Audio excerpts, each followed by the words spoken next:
welcome. It's our Confessions podcast, another audio array of terrible tales from the discerning Radio 2 listeners.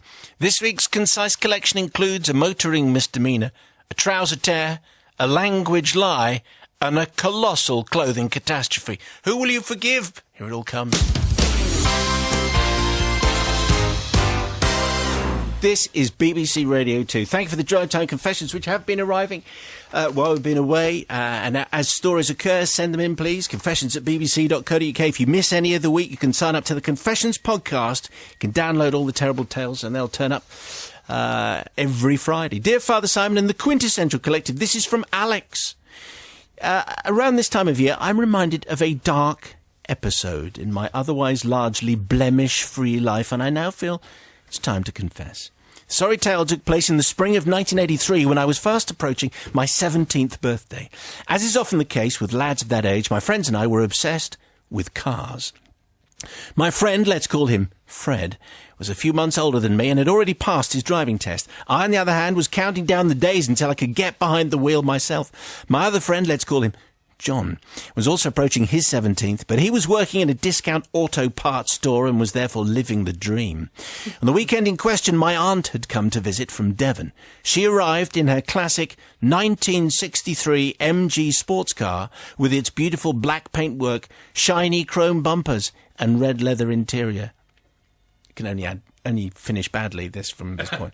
In short, it was her pride and joy. On her arrival, she mentioned in passing to my mum and me that she'd been having some trouble with the starter motor on the car, and she hoped that the fault wouldn't recur during her stay. Apparently, the car would sometimes refuse to start, but as the fault was intermittent, she had been unable to diagnose the cause. A few days passed and all seemed well with the car until one morning when a turn of the ignition key was met with a sickeningly familiar click that meant the car would not be going anywhere that day. Not to worry, though, my mum was on hand to give my aunt a lift to her destination, so off they went, leaving me alone in the house. Not long after they'd gone, I realised that my aunt had left the keys to her beloved sports car on the kitchen table, and a plan started to form in my mind. Perhaps my friends and I could fix her car for her. I mean, how hard could it be, I reasoned. Very hard. Yes, I would imagine so. It was probably just a loose wire or something, or a piece of felt that was loose. No problem for three highly enthusiastic chaps such as us. Just imagine how pleased my aunt would be to discover upon her return that her pride and joy was now back in full working order. Of course, Fred and John excitedly scurried around to my house when I told them of my brilliant idea, and we were soon all gathered around my aunt's cool car, keys in hand. As Fred was the only one of us with a driving licence, he was given the honour of trying to start the engine. Jumping into the driving seat, he quickly turned to the ignition key, but as expected, nothing happened. So we decided to try a push start. Once we got up to a good speed, Fred let the clutch out and the car lurched and stuttered forward as the engine roared into life. Fred looked back at us triumphantly whilst gently revving the engine to make sure it didn't stall. Excitedly, John and I ran up to the car, which was now purring contentedly, and we all exchanged self-satisfied glances and marvelled at our achievement. "Give it full revs," I said, and as Fred pressed the accelerator pedal hard to the floor, the purring became a roar as the engine noise built to a deafening crescendo, followed by a sudden and sickeningly loud and almighty bang. As the engine noise died away, the whole world froze, and I felt an immediate sickness in the pit of my stomach. I was about to lift the car bonnet to see what damage had been done when I noticed a strange, dark liquid pouring out from under the car. Oh dear. My first instinct was to leg it, but as the whole episode had unfolded in my own street, there was really no escape. So instead we decided to push the car back down the street and onto the driveway, say absolutely nothing, and at this point my friends left. Thanks. On the following day, my aunt went out in her car, which had started first time, this time much to her surprise. However, after 5 hours, she returned. This time the car was on the back of an AA truck. Obviously, an RAC truck would have been had it been called out, yeah. My aunt looked totally distraught but otherwise unharmed. Once the car had been unloaded and my aunt was safely back in the house, she explained to my mum that she'd been sitting in traffic when steam started billowing from under the bonnet of the car. She'd been forced to stop in the middle of town, causing a major hold-up and having to endure the vitriolic looks and comments from the other motorists, including 2 funeral processions, as they inched past her stricken vehicle. Sorry. I'm sorry, it's the car. When the AA man, could have been an RAC man, had eventually arrived and tried to get her moving again, he'd informed her that the engine cooling fan had shattered, that the flying shards had cracked the water pump and punctured the radiator in several expensive places. He said that it would have made one hell of a bang when it happened, and this was going to be an expensive repair. Of course, my mum and I made all the right sympathetic noises, and I even offered to see if my good friend John could come and get some discount on the cost of the parts that she would need to get the car back on the road. It turned out that sourcing such parts for an old car was impossible, and the parts had to be sent away to be repaired. This meant my aunt was stranded for several more days until the work was completed. So I need forgiveness, please, of course, from my aunt, who to this day still has no idea that it was in fact her angelic nephew and his hapless cohorts who had caused several £100 worth of damage to her beloved classic sports car. I also seek forgiveness from all the motorists and funeral processions who were held up through no fault of their own on that fateful day. And finally, forgiveness from the benevolent mechanic from up the road who worked pretty much through the night to fix my aunt's car and wouldn't take a penny in payment, although this was actually because he fancied my mum more than any benevolence. Yours, etc. It's Alex, with a tale of how he caused hundreds of pounds worth of damage to a classic 1963 MG sports car just because he thought it wouldn't be difficult to fix. The braveness of youth. What do you say, Sister Rebecca? Well, I think it started well. They had good intentions, obviously, in trying to fix the car and, give it back to the aunt when she returned. Having heard the fact that they thought it might be a loose piece of felt, though, you do start to worry about that. It could have been even though they meant little piece of felt stuck in the pretty unlikely. I think it could have been very dangerous. You know, she could have had a serious accident with whatever exploded when she went off again in the next day in the car. The cooling fan shattered. But as it turned out, there was no long-term harm, and it could have happened anyway with the aunt, in the driving seat. So I'm going to forgive you, Alex. Are you saying she's not a good driver? No. I'm just saying that she could have revved it quite hard, or it could have happened even without the heavy revving. Yes, good point. Brother Matthew. Yeah. Particularly unlucky to get passed by 2 funeral processions in one day. And while you're broken down as well. It was the spring of 83. It was. We all remember that. Was it a tough spring? Yes, it was. Very. My first car used to have a massive problem with the starter engine where basically you would have to literally hammer it, not with a hammer, but with a spanner. Shoe? What was the name of that car? It was a Yugo. And that would be the only way of starting the car. And basically, my wife would have to, she wasn't my wife at the time, but anyway, really? She would have your girlfriend, my lady friend. So yes. So, and I would say actually that there's no chance that those guys would have helped me with my Yugo because it wasn't a classic sports car. That's the reason why they wanted to help with this car, is because it's an MG and it's flash. And where were they when I was trying to get up at early shifts and having to get my wife to hammer the starter? Didn't know them. Nowhere. That's where they were. So for that reason, I'm not going to forgive, because you choose only to get involved in flashy sports car with your chrome and your leather, and not on my Yugo, which died not long after, sadly.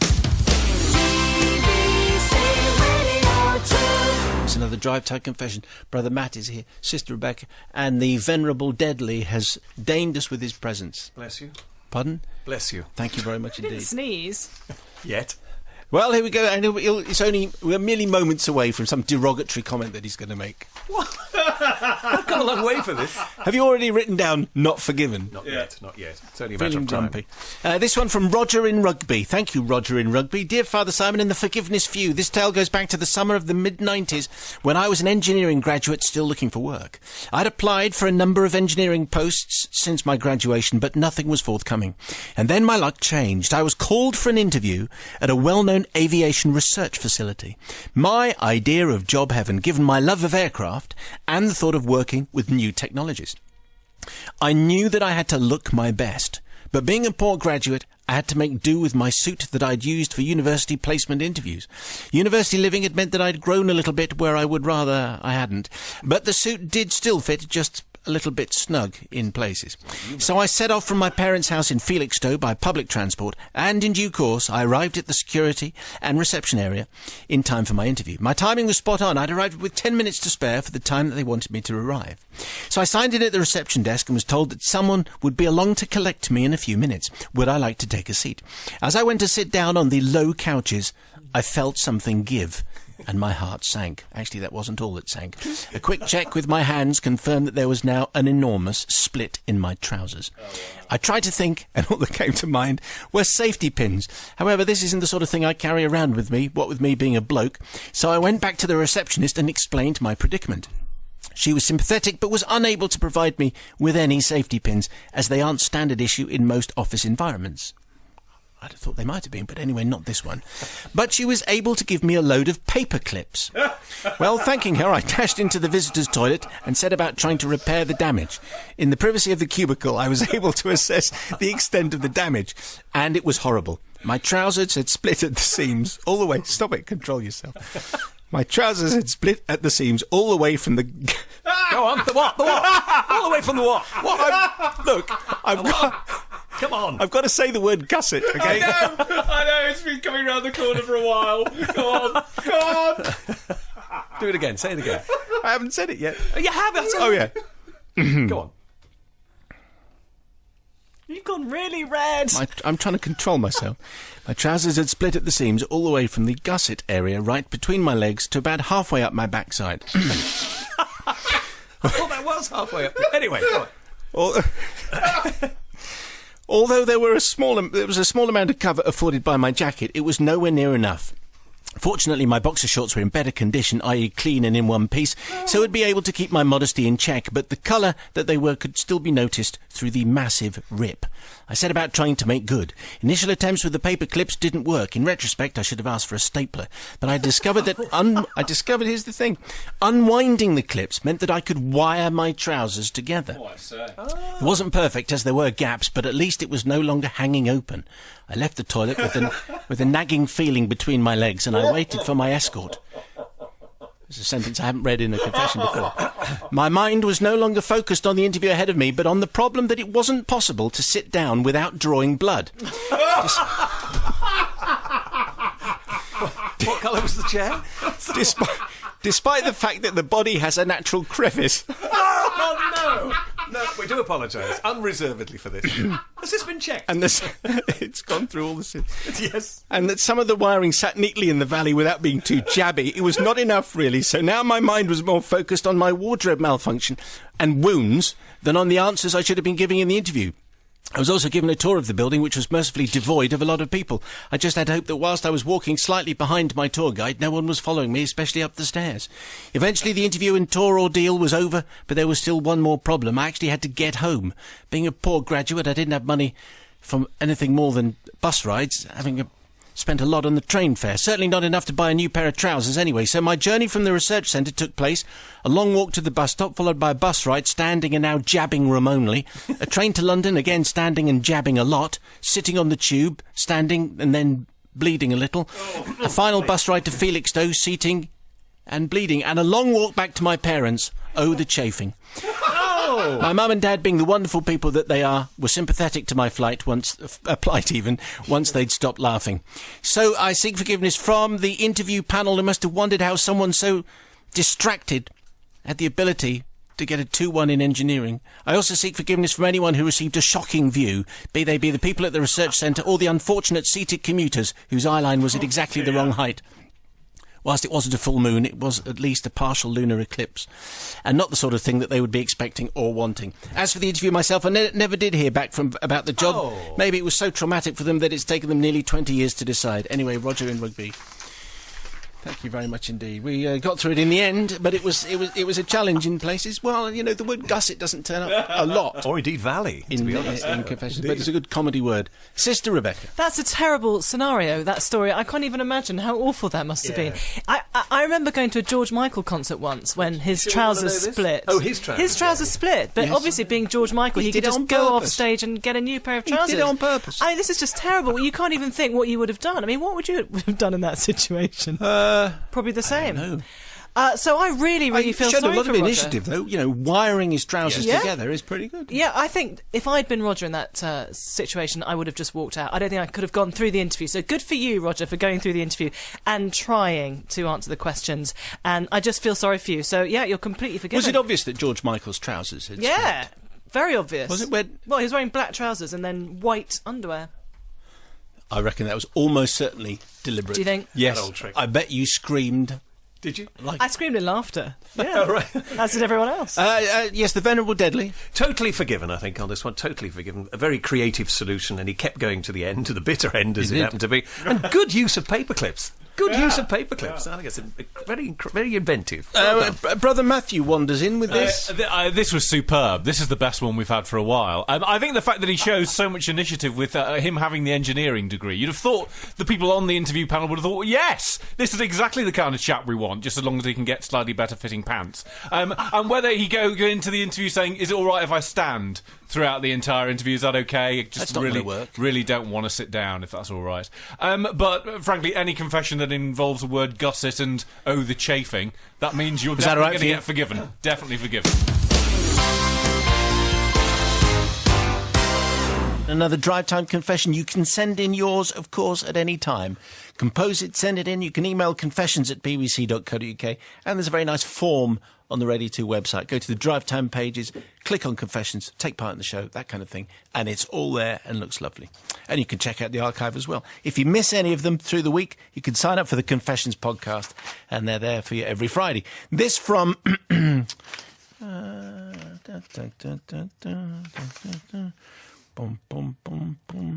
How hard is it to read someone's name at the bottom? Thanks very much. There's no name. Bill. There's no name. So Bill. give us a name. Bill. Anonymous. No, okay. Bill. Bill is better. Yeah. Dear Father Simon and the all-forgiving bunch says Bill. Because we changed the name, you see, that's why. right. It's not incompetence on my behalf. Well, just a little. My reason for forgiveness dates back only a few short months. In fact, it can be directly linked to Radio 2 and the Radio 2 Folk Awards. I am awarding blame early in the confession. And you were there, Rebecca. So were you. And you were there, Matt. Yeah. Yeah, and I was there too. One Monday night, my daughter Heather and I were trying to find something good on the telly. Mum was out doing Pilates, and there were hundreds of channels, but as Bruce would say, absolutely nothing on. So whilst my daughter was fiddling with her mobile, texting endless messages to friends about important things such as what type of onesie they were wearing at the time, I went to BBC One and hit the red button, looking for the evening's latest football scores. Then there at the top of the list was a link to the Radio 2 Folk Award ceremony. Aha, I thought. I remember you talking about that on the radio earlier. Now, none of us in this family are particularly big into the folk scene, but I thought it would be interesting just to have a look. After about half an hour of some really good music and entertainment, I was amazed to find that my daughter had actually put her phone down and was taking an interest. How about that? This was amazing, which is written in capital letters. Her usual fare is either One Direction, JLS, or some other teeny pop stuff. All my previous attempts to wean her into some proper music had failed miserably. The highlight of the evening so far was listening and watching people frantically playing all sorts of unusual instruments, and we loved it. She was now completely hooked and was really taking an interest, especially when a group came on and started singing in a strange and unusual language. I explained that they were actually singing in Gaelic. Now, my wife and Heather's mum is Scottish born and bred, and I told her that in actual fact, her mum learnt Gaelic at school and could speak it fluently. This was, I should say, a complete lie. However, when my wife came back from Pilates, I filled her in on the wheeze. She protested at first, but after a bit of cajoling, she agreed to go along with it. Heather then hit her with loads and loads of questions about the language and why have you never told us that you can speak Gaelic? My wife managed to fend off all the questions, especially the ones like, go on then, count to 10. What's hello? How do you say goodbye? Heather never got a straight answer, but she seemed happy enough that her mum had this skill. Over the next day or two, the questions kept on coming. I even noticed that she'd started to take an interest in the BBC Alba channel. I found her one night watching a programme, following along with the subtitles. I even dug out my old Run Rig albums. How about that? You can't imagine my joy when I heard my daughter playing Hearthammer at full blast and taking an interest in a song about an apple. Yes, I thought I've actually done it. Thank you, Radio 2. That's the last I've heard of those pesky One Direction boys. A few days later, my wife's mum, who lives in Scotland, rang for her weekly catch-up. Towards the end of the chat, my mother-in-law mentioned that she never realised that her daughter could speak Gaelic, and that she was very impressed. It appears that on the night of the awards, Heather had been busy on her mobile, texting all her Scottish cousins, asking if any of them could speak Gaelic. None of them could, and it wasn't a subject they were allowed to take at school. With some pride, Heather had announced to them that actually her mum could speak this wonderful language, and it's worth noting at this point that my wife had chosen neither to confirm or deny this. Another week then went by, and parents at school were now commenting on how cool it was that my wife could speak Gaelic. Heather had been busy. One night, she proudly stated that she'd downloaded a How to Speak Gaelic app onto the family tablet, and that she had spent hours learning to say lots of words and could count to 10. Well, we both sat waiting for the grand number counting performance. She cleared her throat and she began. Uno, dos, tres, cuatro, cinque, seis, siete, ocho, nove, death. Well, I don't know what that was. It certainly wasn't Spanish, stroke Italian. It's a cross between the two, I think. Read that bit out that I've just underlined. Okay, right. Uno, dos, tres, cuatro, cinco, seis, siete, ocho, nueve, diez. Wasn't that far I off? can speak Spanish. My wife and I congratulated her on a wonderful effort and how pleased we were for her taking an interest in her mother's native tongue. However, when she left the room, my wife and I looked at each other in complete bewilderment. Obviously, we're no Gaelic experts, but that was clearly not Gaelic. But we left it at that. Our daughter was happy, and we didn't want to burst her bubble. The next day, I got onto the tablet, and I decided to have a look at this Gaelic app, and then the penny dropped. So we need to seek forgiveness from Heather. She had spent a lot of time on the app learning the numbers. The only problem being that either due to a spelling error or predictive text, she'd actually downloaded a Galician language app, and she could now count to 10 in a northern Spanish dialect. The thing is, Father Simon, she still doesn't know she's learnt the wrong language. Oh, brilliant. She still thinks she's learning Gaelic. Do I tell her now before she becomes a Spanish expert, or point her in the right direction? I also wish to beg forgiveness from my wife, who now has to fend off regular requests of how do I say hello and goodbye in Gaelic. I could also blame Radio 2 and the Folk Awards, but I won't. In fact, I actually wish to thank you for showing Heather that there is actually more to music than teeny pop. Well, it's a very interesting story, and here's the conundrum. So it's forgiveness is one thing, Sister Rebecca, but do you think he should now say, enough is enough, that isn't Gaelic you're speaking, that's a Spanish dialect? Absolutely, without a doubt. I mean, how can you even say the opposite? Tell her now, Bill. Tell her now. I think he couldn't really... I can't believe he's blaming Radio 2 for this. The fact that Radio 2, were involved in the Folk Awards. Yes. Anyway, I do feel sorry for the poor wife being dropped in it. I mean, why couldn't he just claim that he spoke Gaelic, for goodness sake? Well, and then the wife had to pretend for all those years to speak Gaelic. Well, his wife's Scottish. Well, OK, fair enough. But still, I think it was very mean of him to drop her in it. And poor daughter could only end up being disappointed by this whole story. So, Bill, I'm not going to forgive you. I'm sorry. OK, so let's see what Brother Matthew's Spanish speaker... I mean, she inspired teenage. I'm sure there's going to be plenty of parents listening to this saying, I wish my teenage child was inspired as this one, who gets engaged straight away and then decides, yes, do you know what? I'm going to learn that language. I'm going to learn how to count to 1 to 10. And I'm going to learn all these other things. And it just turns out it's the wrong language. But Galicia is a lovely part of the world. So don't change it. Go to Galicia. This is actually genuinely fantastic, isn't it? So she's down. You're quite right. She got into the music. She enjoyed the show, and then she downloaded the app so that she could learn to speak what she thought was her mother tongue.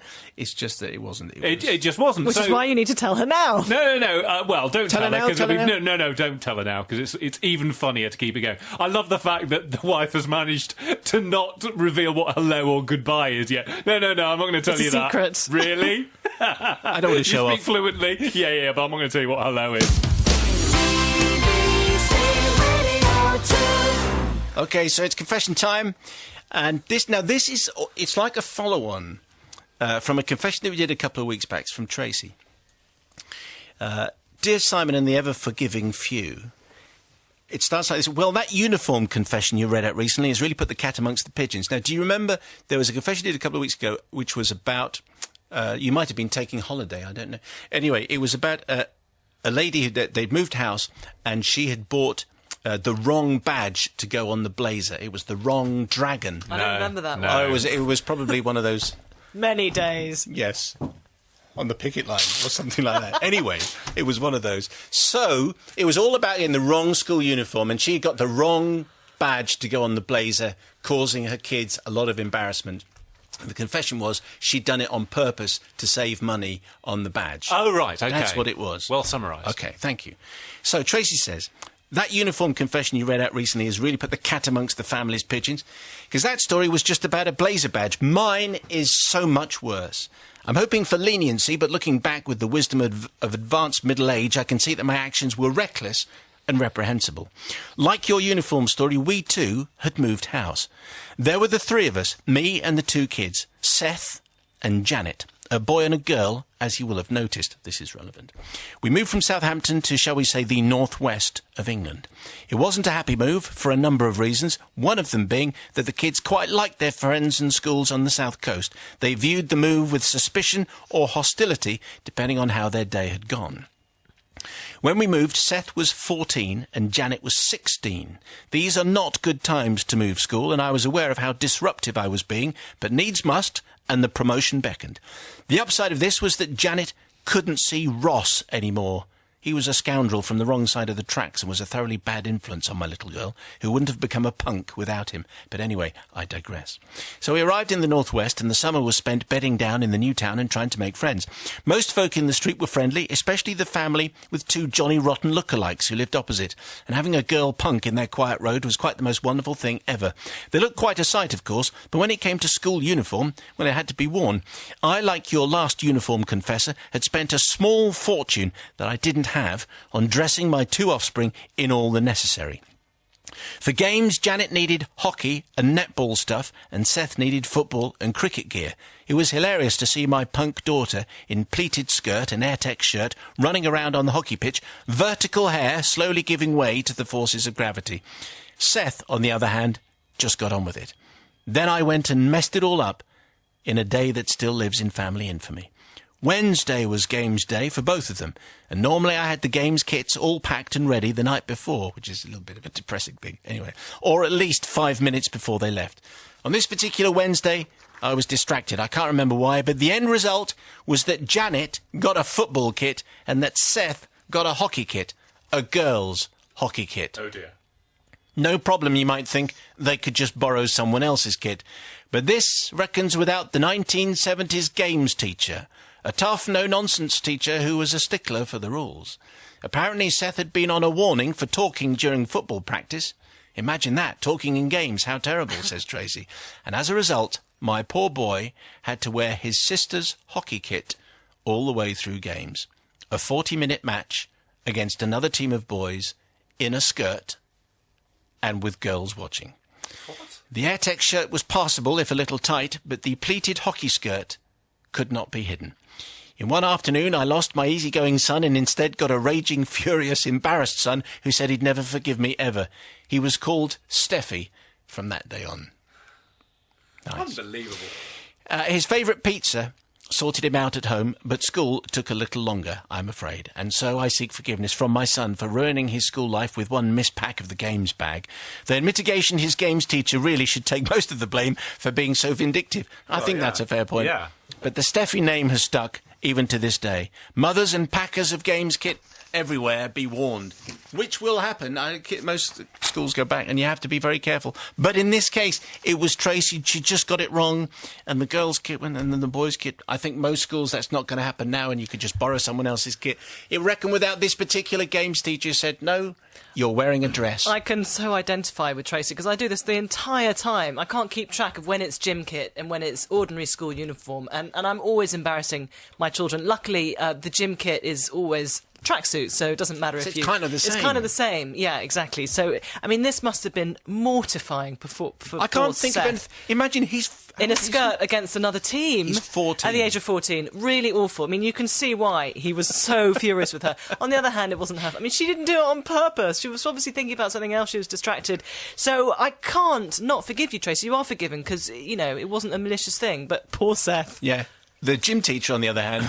Absolutely. I don't think we'll be forgiven. Well, we're going to get to him in a minute. But Tracy's got nothing to be forgiven for, it was just it was a simple mistake that she's made. This 70s games teacher. What on earth are you doing, son? What are you doing? This poor lad's turned up and he's got the wrong kit. He's got the wrong kit, so you tell him off. You don't then have him play 40 minutes in a girl's kit. What on earth is going on? The 70s, it was another world. We had a dear, oh we had dear. a confession about a 60s army teacher, I think, who'd gone into and was teaching PE and was similarly kind of unforgiving. But this, you think you might have moved on just a little bit in the 70s. Yes, I think there's a degree of malice there from the 70s game teacher. So he's not getting forgiven at all. Tracy definitely gets forgiven. Okay, it's the people, and she's right about punks playing hockey, though. That would have been where's that her going? That would have been quite all the way down. Okay, so the people's verdict is what we're expecting, and I suspect most people are going to forgive Tracy because this just seems like a nightmare or an episode of Modern Family. Didn't one the of the punks two. used to wear dresses? Actually, do you know? Actually, he could have. He could have pretended it was a Johnny Rotten thing, couldn't he? But he wasn't a punk, was he? It's like She a was kilt. a punk. She was the punk, but he could have said, "I'm going to be a punk, and this I'm is a going to be a kilt, punk, and this is a safety kilt." pin." Oh right, yes. He's I'm a punk, she's a accessorised it for kilt. 40 minutes. Brilliant. That's not going to work, is No. it? Anyway, I like the kind of impromptu thinking there. That was our Confessions podcast. Who did you forgive? Let us know, and most importantly, send us your own confession. It's confessions@bbc.co.uk, or you can go via the Radio 2 website. More next week.